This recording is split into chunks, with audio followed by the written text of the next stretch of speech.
बनाने जा रहे हैं। आज कल की वीडियो है, 3 गैर मुस्लिम लड़कों ने मिल करके कॉलेज से बच्ची को बुलाया और उसको मार करके स्कॉर्पियो में ले गया। 3 दिन रेप किया और रेप करने के बाद उसके जिस्म को सरेआम ले आकर के फेंक दिया।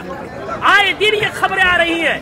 मैं पूछना चाहता हूँ, इसके पीछे के जिम्मेदार मुआशरे के हमारे और आप जैसे बेगैरत लोग नहीं है जो शादियों में, नाच गानों में, पैसों में आग लगा रहे और आग लगा करके शादियों को इतना मुश्किल बना दिया कि वक्त में शादियां नहीं हो रही है, जिसकी वजह से हमारी बेटियां, जज्बात उनमें भी है, जज्बात की रो में बह करके एजुकेशन वाली बच्चियां गैरों के गोद में खेल नहीं रही है, बल्कि टिश्यू पेपर बना करके उन्हें इस्तेमाल करके गली कूचों में फेंक नहीं दिया जा रहा है, बल्कि उनके चेहरे उड़ाए जा रहे हैं। इतने अदब एहतराम के साथ बार बार इसरार करने के बाद झुक करके, बाप कह करके, भाई कह करके, ईमान का हवाला देकर, इस्लाम का हवाला देकर, पूरी सोसाइटी के अदब पैमान का हवाला देकर के कहा गया, लेकिन फिर क्यों नहीं माने?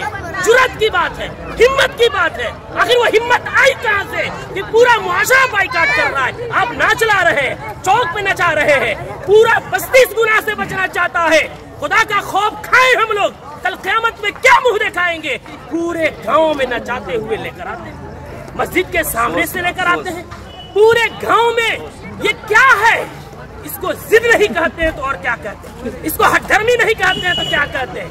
कौन है वो मौलवी, कौन है वो आलिम दीन जिसने कुरान और हदीस पढ़ा है और इतनी सख्ती से मना करने के बाद उस मजलिस में, उस शादी में नाच गाना हो और वो निकाह पढ़ाए, उसका कुरान और हदीस इजाजत देता है? मैं तो एहतराम करता हूँ कि इन्होंने पहले ही जो हमसे मोहब्बत और शफकत के साथ इकरार किया है। कौन है ऐसा जो जिस मजलिस में नाच हो रहा हो, जिस स्टेज में वेशियों का धंधा चल रहा हो, जिस स्टेज में खड़ा हो करके बहनों के पांव में घुंघरू बांधा जा रहा हो, उनके सरों से दुपट्टे खींचे जा रहे हो, जिस निकाह जो इबादत है उस इबादत के अंदर मुआशरे के लंगे और लुफंगे और लवंडे औरतों के पीछे तालियां बजा रहे हो, वो निकाह में किस मौलवी का इल्म इजाजत देगा निकाह पढ़ाने का?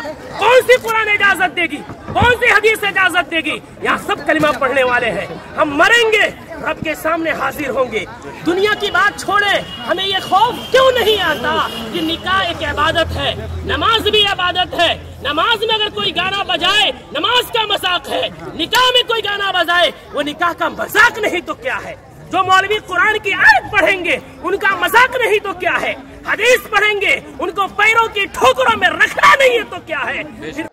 दोस्तों, ये वीडियो सोशल मीडिया पर जम करके वायरल है। आपने मौलाना साहब के इस बयान को सुना, किस तरीके से निकाह के दरमियान उन्होंने जो बातें कही है वो इस समाज की सच्चाई को कहीं ना कहीं उन्होंने जो है आईने की तरह लोगों के सामने रख दिया।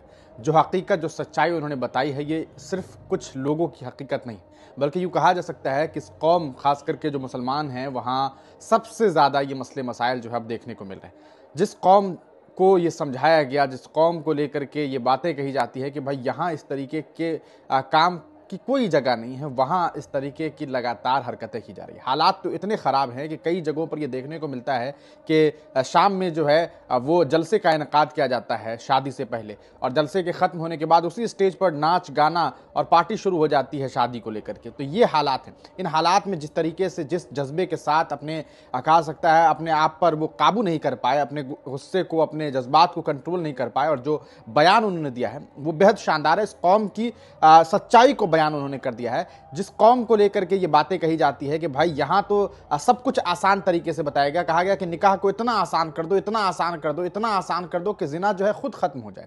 अब सोच लीजिए, लेकिन क्या हुआ? आज शादियां सबसे ज्यादा मुश्किल हो गई। लड़कियों का लड़कों के साथ भाग जाना, लड़कों का लड़कियों के साथ भाग जाना सबसे आसान काम है। मुश्किल से लाख रुपया, 1.5 लाख रुपया लेकर के सब भाग सकते हैं और कुछ कहा सकता है महीने तक गुजार सकते हैं। लेकिन होता क्या है, बाद में तो वो जिंदगी या तो बर्बाद हो जाती है। बहुत कम ऐसा होता है कि जिंदगी सही तरीके से चल पाती है, और अगर कोई गुजार भी पाता है तो उसमें समाज भी खुश नहीं, घर भी खुश नहीं, और कहीं ना कहीं कोई भी इंसान उस फैसले से खुश नहीं होता है। लेकिन वहीं पर एक शादी है जो अच्छा काम है, बहुत बेहतर काम है, उसमें क्या ड्रामा है भाई कि शादियों के तरह तरह के चोंचले हैं। उसमें हल्दी सेरेमनी है, तो फलाना सेरेमनी है, तो ढिमकाना सेरेमनी, और सेरेमनी पर सेरेमनी चलता रहता है, और इस तरीके से बर्बादियां होती है। तो ये जो सच्चाई इन्होंने बताई है, ये बहुत शानदार सच्चाई है। इस पर काम करने की जरूरत है। आप क्या सोचते हैं? मौलाना साहब के बयान को किस तरीके से देखते हैं? अपनी राय कमेंट सेक्शन में जरूर दीजिए।